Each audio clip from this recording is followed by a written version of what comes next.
जिन्होंने हमारा समर्थन लिया, उनका भी किसी तीसरी पार्टी ने उनका समर्थन लिया और उनको सबक सिखाया कि कैसा होता है समर्थन लेना और समर्थन देना। हाँ, तो इसलिए ये भी देखिए कि जो दूसरे को धोखा देता है उसको तीसरा जरूर धोखा देता है। राजनीति में कभी भी ये कोई हिंदू नहीं कहेगा पूरे हिंदुस्तान में कि हमको इन्होंने हिंदू समझकर इनने हमें हमारे साथ इंसाफ नहीं किया। अगर कोई हिंदू हमारे भारत में कहेगा तो मैं उसी दिन राजनीति से इस्तीफा दूंगा। कोई कहेगा कि मुझसे पैसे रिश्वत लिए, कोई हिंदुस्तान, और कोई कहेगा कि भाई इन्होंने हमें हमारे साथ पक्षपात किया धर्म की बुनियाद, तो तब मैं राजनीति में नहीं रहूंगा। ये रिकॉर्ड मैंने साफ रखे। कयामत के दिन कि मैंने तुम्हें हुक्मरान बनाया था, तुमने सब लोगों के साथ न्याय किया, तुमने सब गरीब के साथ, अमीर के साथ, बैकवर्ड के साथ, देहात के साथ, भोले के साथ, लंगड़े के साथ, अंधे के साथ कैसा सलूक किया, तुमने सभी धर्म के लोगों के साथ कैसा सलूक किया, तुमने कहीं पक्षपात तो नहीं किया। वो भी हमने ऊपर वाले के पास जवाब देना है और मैं इस बात को मानना है कि एक न एक दिन वो हमारा हिसाब लेगा। तो इसलिए मैं अपना अकाउंट ठीक रखता हूं कि हमने पूरी उम्र कोई पैसा नहीं बनाया, अब क्या बनाएंगे। उधर तो पैसा लेते नहीं। जो हमारे दूसरे भाई शमशान घाट में जाते हैं लकड़ी के बगैर और कुछ जलाने के तेल घी के बगैर कुछ नहीं जाता, और हमारे यहाँ सफेद कपड़े में, वो भी सिया नहीं है, सीना नहीं होना चाहिए, सफेद कपड़े ने लपेट में डालना है। कोई पैसा, कोई जायदाद, ये जो गुस्सा है, ये जो नफरत है, ये सब यही, ये सब जल जानी है। जब जल जानी है, मर जानी है, सड़ जानी है, फिर हम जिंदा होकर इसको क्यों दिमाग में पालते हैं, क्यों तकलीफ लेते हैं। बाद में तो ये तो या जल जाना है या कीड़े खाने हैं कब्र। तो जब तक जिंदा है तो शांति रहे, प्यार से रहे, प्रेम से रहे। नफरत करके, किसी को धोखा देके भी नींद नहीं आती, किसी का रिश्वत खा के भी नींद नहीं आती। उससे आज का काम भी करना होगा, पिछले 10 साल का बैकलॉग भी करना होगा।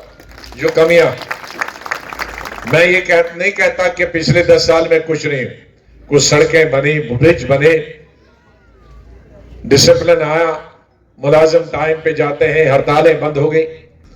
हमें अगर डॉक्टरों की कमी है तो किसको कहें, अस्पताल की कमी है तो किसको कहें, दवाई की कमी है तो किसको कहें, स्कूल की कमी है तो किसको कहें, टीचर की कमी है स्कूल कॉलेज में तो वो किसको कहें। क्योंकि विधायक नहीं है, मंत्री नहीं है। विधायक और मंत्री नहीं हुए तो ये चीजें अफसरों के द्वारा नहीं हो सकती, क्योंकि अफसर की भी नजर में विधायक और मंत्री ही लाता है। आज हमारे स्टेट में सबसे ज्यादा पॉपुलर, सबसे ज्यादा मशहूर अगर किसी अपनी कॉन्स्टिट्यूंसी डिस्ट्रिक्ट एरिया में होगा वो सरोड़ी साहब। सबसे ज्यादा गांव गांव फिरने, घर घर फिरने, शादी वहां, बीमार वहां, कोई किसी की मृत्यु हो गई वहां पहुंच जाते हैं, मीटिंग में पहुंच जाते हैं। इसलिए ये वोट मांगे या ना मांगे ऐसे मिलते हैं लोग, अपनी गर्ज से मिलता है, इनकी गर्ज से नहीं मिलता कि उनका नुकसान होगा अगर इसको नहीं जिताएं। ये भागना भी चाहें कि नहीं वोट दें तो अच्छा है, लेकिन वो नहीं छोड़े। तो इसी तरह का मैं देखता हूं इंजीनियर रतन लाल जी की, कि जम्मू आधे घंटे के रास्ते पे है लेकिन 5 मिनट हमसे मिल के आए, वो भी अगर हमने बुलाया, अपने आपसे नहीं आता, मिलके तो कहा जी मेरी तो मीटिंग है, मैं जाऊंगा। इस तरह के लीडर हम ढूंढ रहे हैं हर एक कॉन्स्टिट्यूंसी में। आज सब पार्टियों से तसल्ली हो गई है जनता को, वो हमारा हिंदू मतदाता हो, मुसलमान हो, वो बैकवर्ड हो, फॉरवर्ड हो, दलित हो, एसटी हो, लीडरों से खुश नहीं रहते। क्योंकि लीडर हाथ में नहीं आते। तो आज ऐसे लीडरों की जरूरत है कि जो उनके घर घर पहुंचे, उनके गांव में पहुंचे, उनके कस्बों शहरों में पहुंचे। समस्याएं और बढ़ गई हमारी 10 सालों में। पहले हमारे प्रतिनिधि, हमारे चुने हुए विधायक चाहे कम ही मिलते थे, लेकिन तो भी साल में 1-2 चक्कर, कुछ तो ज्यादा और कुछ कम, गांव में जाते थे, देहात। फिर लोग उनके पास आ जाते थे, अपनी समस्या सुनाते थे। लेकिन आज इलेक्शन नहीं हुए कई सालों से। मैं ऑफिसर को दोष नहीं देता, क्योंकि उनका काम गांव में जाकर विधायकों का काम करना नहीं है। उनका काम फाइलों को देखना। लोकतंत्र में जनता के प्रतिनिधि उनके विधायक और उनके एमपी होते हैं, ऑफिसर उनके प्रतिनिधि नहीं होते। ऑफिसर सरकार को, एमपी और एमएलए को जवाब देने के लिए होते हैं, लेकिन जनता को जवाब देने के लिए एमएलए और एमपी होता। तो वो जो लिंक है जनता के बीच में और सरकार के बीच में, वो एमएलए होता है, वो लिंक टूट गया। इसलिए आज हमें अगर डॉक्टरों की कमी है तो किसको कहें, अस्पताल की कमी है तो किसको कहें, दवाई की कमी है तो किसको कहें, स्कूल की कमी है तो किसको कहें, टीचर की कमी है स्कूल कॉलेज में तो वो किसको कहें, क्योंकि विधायक नहीं है, मंत्री नहीं है। विधायक और मंत्री नहीं हुए तो ये चीजें अफसरों के द्वारा नहीं हो सकती, क्योंकि अफसर की भी नजर में विधायक और मंत्री ही लाता है। मंत्री तो ऑर्डर करता है, हुक्म करता है, और विधायक मंत्री के सामने लाता है। इन चीजों को हल करना बहुत, हमें पिछले 10 साल जो भी हुकूमत बनेगी उससे आज का काम भी करना होगा, पिछले 10 साल का बैकलॉग भी करना होगा। जो कमियां, मैं ये नहीं कहता कि पिछले 10 साल में कुछ नहीं, कुछ सड़कें बनी, ब्रिज बने, डिसिप्लिन आया, मुलाजिम टाइम पे जाते हैं, हड़तालें बंद हो गई, ये ठीक है चीजें हुई। लेकिन हमारे साथ और चीजों की जरूरत है। महंगाई बहुत हो गई और बेरोजगारी बहुत हो गई। बेरोजगारी पढ़े लिखे लोगों की भी हुई, बेरोजगारी मजदूरों की भी हुई। अभी सरूड़ी साहब ने कहा कि मेरे वक्त में डबल शिफ्ट ट्रिपल शिफ्ट किया था, इसलिए डबल शिफ्ट ट्रिपल शिफ्ट में हमारी स्टेट में एक भी मजदूर बेकार नहीं था, बल्कि हमें दूसरे राज्यों से मजदूर लाने पड़ते थे डबल शिफ्ट और ट्रिपल शिफ्ट के। लेकिन आज एक शिफ्ट के लिए भी मजदूरी नहीं। नवंबर आते ही हमारे 70% मजदूर दूसरे राज्यों में जाते हैं और फिर मार्च में वापस आते हैं मजदूरी करने के लिए। तो हमें यहां इस तरह के काम करने हों। हमारे वक्त में शहर में, देहात में, कस्बों में, दूर दूर गांव में बराबर काम चल रहे थे। अस्पताल बनाने के काम चल रहे थे, सड़कें बनाने का। मैं 3 चीजें कहूंगा। जितने देहातों को मेरे 2.5 साल में स्टेट में जोड़ा गया है शहरों से, जितने 75 साल में जोड़े थे उतने 2.5 साल में सिर्फ जोड़े। जितने school, primary, middle school, high school, higher secondary school की मरम्मत हुई या नए दिए, उतने 75 साल में हुए जितने 2.5 साल में हमने। जितने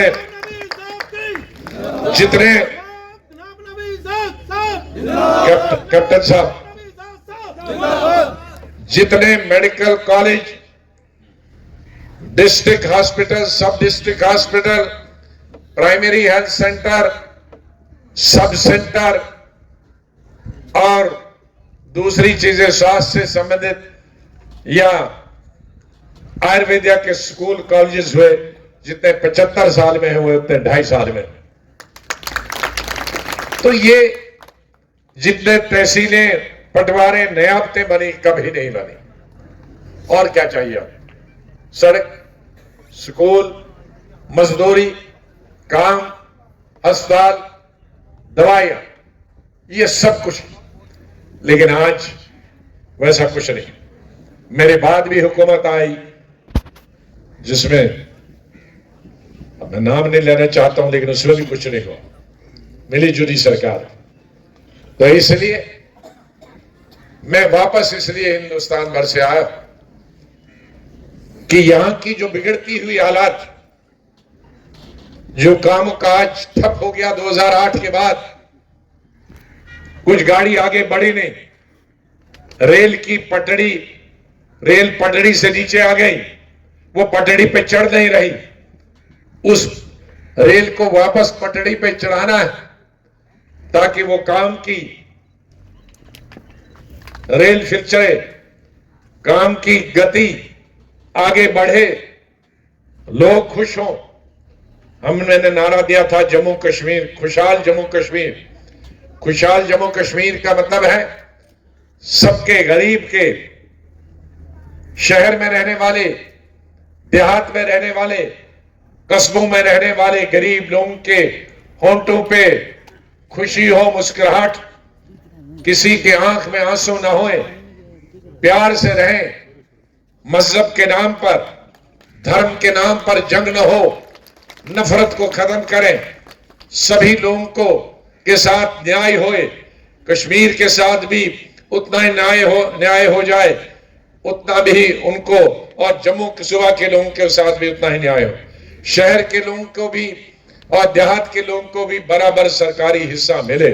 हर इंसान को लगना चाहिए, जैसे गांधी जी ने कहा था कि हर हिंदुस्तानी को लगना चाहिए कि ये मेरा देश। इसी तरह से मैं ऐसे स्टेट को बनाने वाला था, क्योंकि मेरे पार्टनर, उन्होंने हमें आधे रास्ते ही से अपना समर्थन ले लिया और 2.5 साल में ही हमारी सरकार गिरी। अब वो जिन्होंने हमारा समर्थन लिया, उनका भी किसी तीसरी पार्टी ने उनका समर्थन लिया और उनको सबक सिखाया कि कैसा होता है समर्थन लेना और समर्थन देना। हाँ? तो इसलिए ये भी देखिए कि जो दूसरे को धोखा देता है उसको तीसरा जरूर धोखा देता है। और अगर उस वक्त वो धोखा नहीं दिया होता, हमारी सरकार 6 साल चलती, तो मैं सोचता हूं कि आज हमारे प्रजा, हमारी जनता, गरीब, शहर, देहात, किसान, मजदूर, ये सब पढ़े लिखे नौजवान अपनी अच्छी जगहों पे होते। आज बड़ी समस्या, यहां की भी समस्याएं, मुझे याद है जब मैं केंद्र मंत्री था, जब भी कभी बाढ़ आई, बहुत पहले नरसिम्हा राव के वक्त में जब मंत्री था, पर्यटन मंत्री थे, बहुत बाढ़ आई। ये जो हमारा ब्रिज है लोहे का, ये भी दरिया से पार हो गया था। मैंने एग्रीकल्चर मिनिस्टर बलराम जाखड़ थे उस वक्त, उनको लाया, तो दरिया हम पार नहीं कर सकते बहुत, तो आर्मी ने हमें वो जो बोट होती है, किश्ती होती है रबर की काली, उसमें हमको पार कराया था ये दरिया चिनाब का। अब बहुत सारे एडमिनिस्ट्रेशन हमें कहते थे अगर रबर फट गई तो आप जाओगे 1 मिनट में, कहीं हाथ नहीं आओगे। लेकिन उस वक्त भी हमने जान की परवाह न करते हुए पार किया और उन इलाकों में पहुंचे जहां लोग पीड़ित थे, जहां लोगों की जमीनें गए थे, लोगों का नुकसान हुआ था। फिर केंद्रीय सरकार के लिए से उनकी मदद कराई।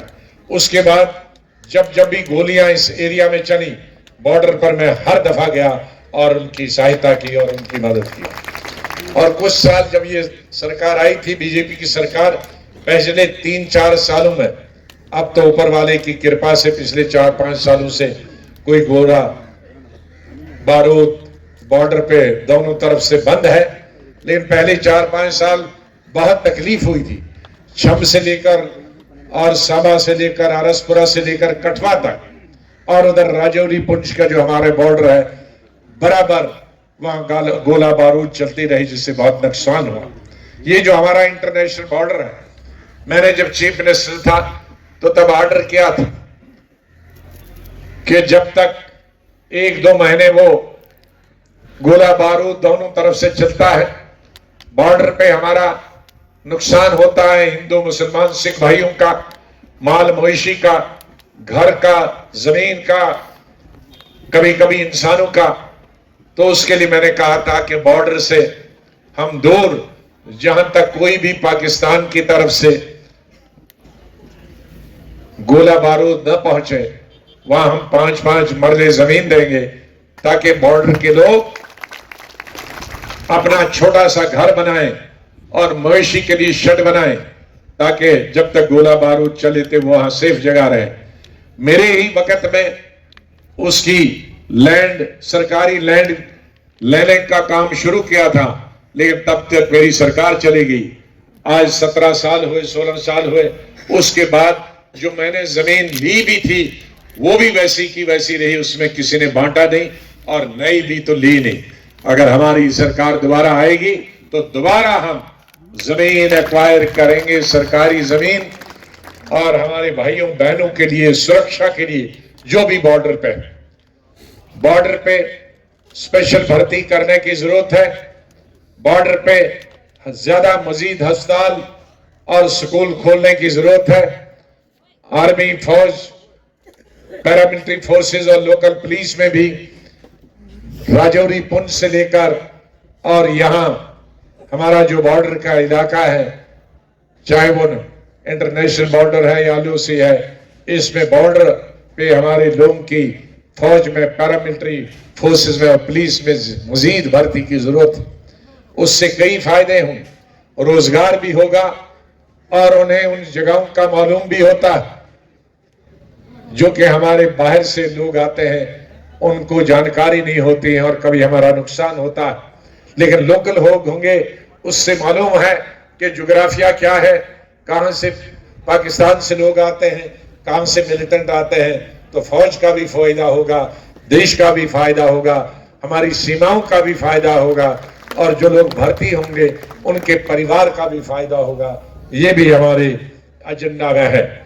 दूसरा, जब मैं चीफ मिनिस्टर था तो बहुत सारे हमारे 1947 से लेकर जो पार से भी आए थे, हमारे सिख और हिंदू भाई, और यहां से भी कई गुजर बरादरी के हमारे भाई उजड़े हुए थे, कई भाई, तो इनकी जमीन थी, कोई 70 साल से, कोई 75 साल से, कोई 20 साल से, कोई 30 साल से सरकारी जमीन पर थे। वो जमीन चाहे खालसा सरकार थी, चाहे वो रेवेन्यू की थी, जंगलात थी।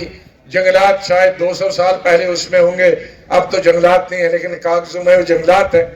उसमें 70% हमारी आबादी जम्मू की और कश्मीर की, हिंदू मुस्लिम सब, अपर कास्ट हूं, बैकवर्ड हूं, दलित हूं, गुजर भाई हूं, कश्मीरी भाई हूं।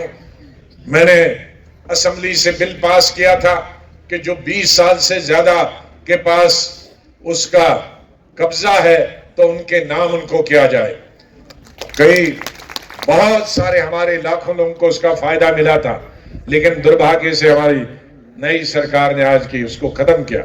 मैंने ये वादा किया है लोगों से, हमारी सरकार आएगी, हम उस कानून को विधानसभा में दोबारा सर्वसम्मति से पास कराएंगे, क्योंकि वो लोगों के हित में है और हर धर्म के लोग उसमें शामिल हैं, हर पार्टी के लोग उसमें शामिल है, हर एरिया के लोग शामिल है। जम्मू शहर से लेकर श्रीनगर शहर से लेकर अनंतनाग, बारामूला से लेकर कुपवाड़ा तक, और यहाँ राजौरी पुंछ से लेकर किश्तवाड़, डोडा तक, सब डिस्ट्रिक्टों के लोग उसमें सभी धर्मों के लोगों के साथ अन्याय हुआ है। उस अन्याय को हमने दूर कर दिया। हमने बेकारी दूर करने के लिए, मजदूरी के लिए साधन और तैयार करने हैं, काम इतना स्टेट में देना। जो बाहर हमारी यहाँ से खदाने, आज हमारी रेत बाहर जाती, आज हमारी सड़कें रोड बनती है, इसका ठेकेदार बाहर का, इसका मेट बाहर का, इसके ट्रक बाहर के, इसके मजदूर बाहर का, इसका कारपेंटर बाहर का, इसका लोहा बांधने वाला बाहर का, इसका ब्रिज बांधने वाला बाहर का, तो हमारा मजदूर कहां जाएगा, हमारा ठेकेदार कहां जाएगा। तो इसलिए हम इस तरह से फिर कानून लाएंगे कि हमारे यहाँ जो काम होगा सबसे ज्यादा 90% काम यहाँ के मजदूरों, ठेकेदारों, बिजनेसमैन को मिलेगा। हाँ, जो हमसे नहीं हो सकता है वो हम बाहर से लाएंगे, लेकिन पहले घर, उसके बाद बाहर वाले। हमारे घर वाले भूखे रहे, हमारे लोग भूखे रहे, हमारा मजदूर भूखे रहे, हमारे ठेकेदार काम के बगैर रहे, हमारा मेसन काम के बगैर रहे, हमारा कारपेंटर काम के बगैर रहे, हमारा सीमेंट बेचने वाला काम के बगैर रहे।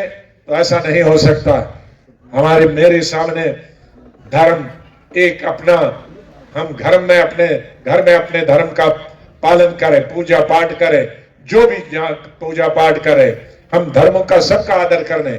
लेकिन राजनीति में मैं धर्म नहीं लाता हूं। राजनीति में इंसान और सरकार के सामने सभी धर्म एक जैसे होने चाहिए। भगवान ने हमको पैदा किया है, लीडरों को इस आगे हुकूमत तो पूरी असली उसकी चलती है जिसने हम सबको पैदा किया, लेकिन वो हमारा भी हिसाब लेगा, हर पार्टी के लीडर का हिसाब लेगा कयामत के दिन कि मैंने तुम्हें हुक्मरान बनाया था, तुमने सब लोगों के साथ न्याय किया, तुमने सब गरीब के साथ, अमीर के साथ, बैकवर्ड के साथ, देहात के साथ, भोले के साथ, लंगड़े के साथ, अंधे के साथ कैसा सलूक किया, तुमने सभी धर्म के लोगों के साथ कैसा सलूक किया, तुमने कहीं पक्षपात तो नहीं किया। वो भी हमने ऊपर वाले के पास जवाब देना है, और मैं इस बात को मानना है कि एक न एक दिन वो हमारा हिसाब लेगा। तो इसलिए मैं अपना अकाउंट ठीक रखता हूं कि मेरे राजनीति में कभी भी ये कोई हिंदू नहीं कहेगा पूरे हिंदुस्तान में कि हमको इन्होंने हिंदू समझकर इनने हमें हमारे साथ इंसाफ नहीं किया। अगर कोई हिंदू हमारे भारत में कहेगा तो मैं उसी दिन राजनीति से इस्तीफा दूंगा। कोई कहेगा कि मुझसे पैसे रिश्वत लिए, कोई हिंदुस्तान, और कोई कहेगा कि भाई इन्होंने हमारे साथ पक्षपात किया धर्म की बुनियाद, तो तब मैं राजनीति में नहीं रहूंगा। ये रिकॉर्ड मैंने साफ रखे। इसलिए मैं चाहता हूं कि आपका विश्वास, आपका समर्थन होना चाहिए जो जनता के हित में। हमने पूरी उम्र कोई पैसा नहीं बनाया, अब क्या बनाएंगे, उधर तो पैसा लेते नहीं। जो हमारे दूसरे भाई शमशान घाट में जाते हैं, लकड़ी के बगैर और कुछ जलाने के तेल घी के बगैर कुछ नहीं जाता, और हमारे यहाँ सफेद कपड़े में, वो भी सिया नहीं है, सीना नहीं होना चाहिए, सफेद कपड़े ने लपेट में डालना है। कोई पैसा, कोई जायदाद, ये जो गुस्सा है, ये जो नफरत है, ये सब ये सब जल जानी है। जब जल जानी है, मर जानी है, सड़ जानी है, फिर हम जिंदा होकर इसको क्यों दिमाग में पालते हैं, क्यों तकलीफ लेते हैं?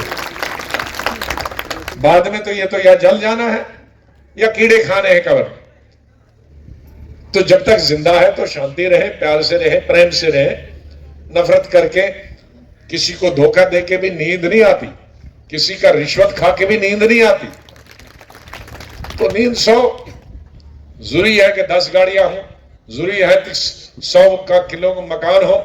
एक छोटा छोटा मकान हो जाए, उससे गुजारा चलता। छोटी गाड़ी से भी गुजारा चलती है, बड़ी गाड़ी से गुजारा नहीं चलती।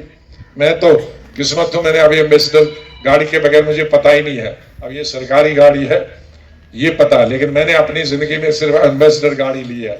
आजकल कितनी गाड़ियां हैं, तो अभी भी बैठना अगर चाहूं लूंगा तो एम्बेसडर ही लूंगा, लेकिन वो बंद ही हो गई एम्बेसडर।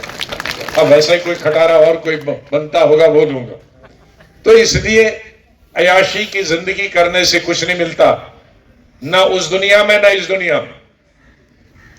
आज दुनिया में वो कैसा आदमी जो बड़ा करप्ट, बड़ा रिश्वतखोर है, बड़ा बदनाम है, बड़ा हस्ती है, ले वो कैसा आदमी, बहुत भला आदमी। तो भला आदमी अगर कहलाना तो सब प्रेम से रहो, प्यार से रहो। सब ऊपर वाले ने, मैं हर जगह में बताता हूं कि ऊपर वाले ने कितनी प्रजातियां बनाई, कितने बनाए। एक तो हम लोग इंसान, पूरी दुनिया के इंसान, फिर समंदर के हर जानवर, फिर जंगलों के जानवर, हमारे दूसरे घर में जानवर।